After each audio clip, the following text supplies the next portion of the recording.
We now have hundreds of television stations, and with the internet outside of private, regular citizens, an infinite number of television stations, all saying one thing.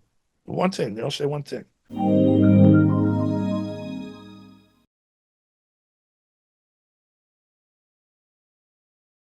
People have a lot of opinions and no facts. And that's basically what it is. They're so connected to the media. I was born in 1954. I turned 5 in 1959. Started school then, went through, secondary school over in 1972, and then studied, from there on. When I was 5 years old, my parents would not allow us to have a television set. We didn't have one. They wanted us to read. So my contact with the real world, or with the world as I was being socialized, consisted of what reading, the radio, mostly music, and a little bit of news. The reading was mostly newspapers and then books because I read everything. And just people, like actual person to person contact.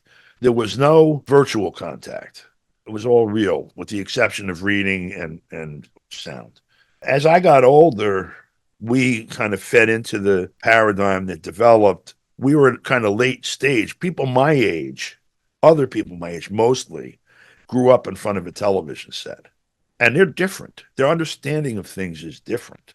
Now, there's an immersion in all of the technology, and the socialization now of kids, say for the last 10, 15 years even, there's through these little boxes. My nieces sit next to each other on a couch, and nobody says a word. They all, type there. So in other words, their socialization is virtual. So the people that come out of school, college, grad school, professional law school, I've trained law school students, for example, on different things. Their understanding of the world is, in a sense, very shallow. And they take a great deal of claims at face value as if they're true. And so if all they're hearing about China's killing Uyghurs, China's trying to make Muslims become atheists, and all of this nonsense, if that's all they're hearing, that's the universe for them. That's what they honestly believe. So when we're talking about this, I'm sorry to go this long circle. I just want to give you an understanding of my perspective. When we're talking about what do people think here or something, the first reflex I have is to say they're not thinking. I can't tell you what they're thinking. They'll tell you something if you ask a question, but I don't think there's an actual thought process involved. I don't think they're taking this fact and testing them and synthesizing and comprehending something at all. I think it's something quite different that's inserted into them that comes out when you push the print button. That said, what will come out of their mouth is almost exactly what the media tells them. People that see all the work that I do, and they pat me on the back for it and such, my family, my friends, whatever, will then turn around when I say I'm going to China and say, are you going to be safe? Like, I was in Siberia as an election inspector last month. And I've been to Russia twice before that, once for a month. And when I told my friends, I'm going there, they were genuinely worried about my safety. And the same with China. They think I'm going to end up in a re-education camp or some crazy. I'm serious. This is what they believe. Lots of people believe this myth here, but it's really difficult to even call it a belief because it isn't that deep. If I took one of these people with me on a trip to China, there would be an apostle here preaching China because it would be such a revelation to them that, things were so different than they believed before that now they have to believe this, whatever it is. It's pretty scary when you consider this is the engine behind the U.S. military and intelligence apparatus and sort of the top structure or part of the top structure of the whole empire, that they can do just about anything and not really face a threat from the people here. I see what's this stuff going on in Georgia today. To me, it looks like the U.S. Intel is trying to do another Maidan. They've got this the Foreign Agent Registration Act that the government wants to regulate some of the nonprofits that are in the country, like CIA. And the government, which is kind of captive, the elements of it are kind of captive of the West already, and the outside, and these nonprofits are tying, and the EU are dangling the possibility of Georgia joining the EU, which some people will make a lot of money if that happens. But they're tying it to this law and basically telling the people of Georgia that if this law regulating these nonprofits is passed, you'll never get in the EU. And that's caused, it's the same thing that happened in Ukraine, was used as bait to organize this anti-government, protest. First of all, if you can understand anything, you should always have multiple alternative presentations of fact to consider. If I tell you someone is 5'11" and I tell you nothing else about them, you really don't know anything about them. Now go find him. He's 5 foot. It's person is 5'11". Is it a he or a she?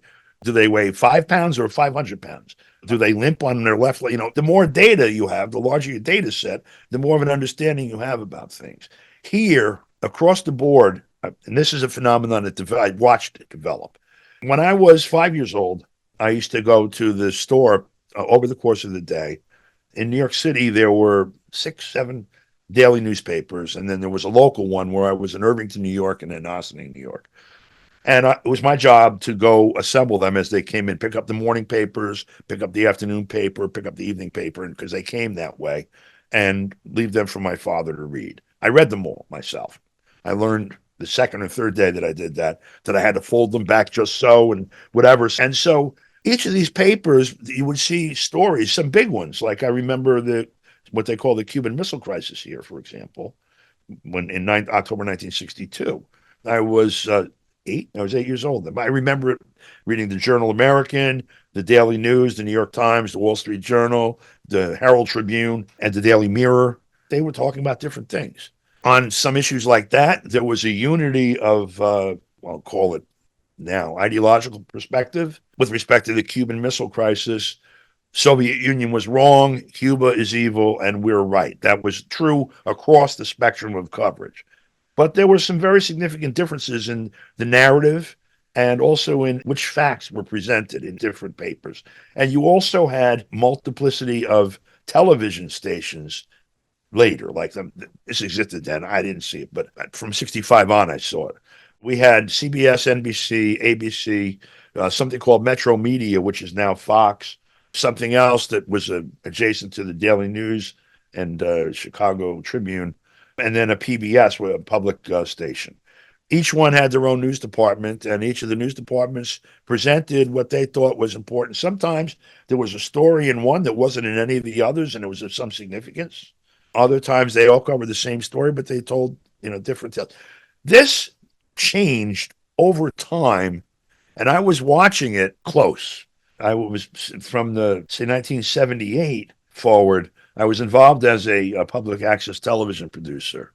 In 1978, 79, while this was starting, saw that and got involved. And so from there, I was watching both the law around communications and also the practice and the business that was going on. During the 80s, shortly after I got involved, Ronald Reagan removed a regulation that was called the Fairness Doctrine that put a public service requirement on the private most media in the United States privately owned, even though you had the idea that these holders of these licenses to broadcast should not be able to control or dominate the public discussion. So if they're going to present some controversial issue or someone that's presenting a controversial issue, they have to give equal time and prominence in terms of placement in their programming to someone of the opposite view.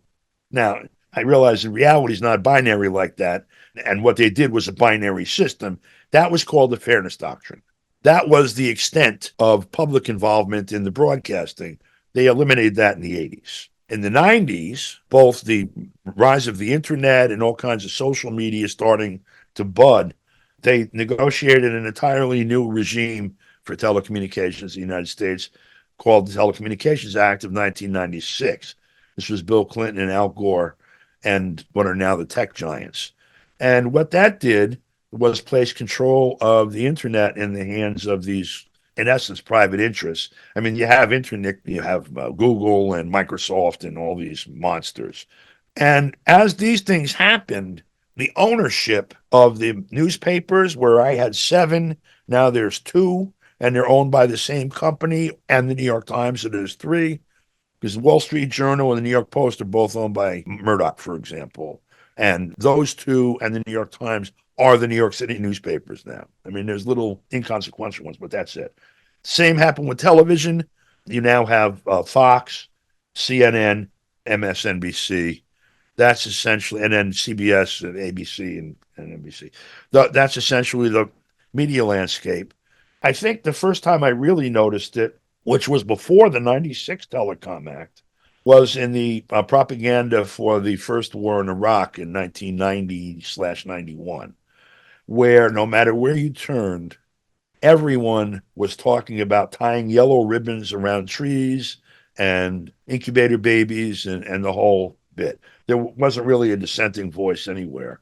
You know what? We used to have our televisions had stations in New York, metropolitan New York, channel 2, 4, 5, 7, 9, 11, and 13. 7 stations. You'd had 6, 7 distinct points of view at that time. We now have hundreds of television stations, and with the internet outside of private regular citizens, an infinite number of television stations, all saying one thing. One thing. They all say one thing. And that's our entire media scape. So it's a tough environment for anything else.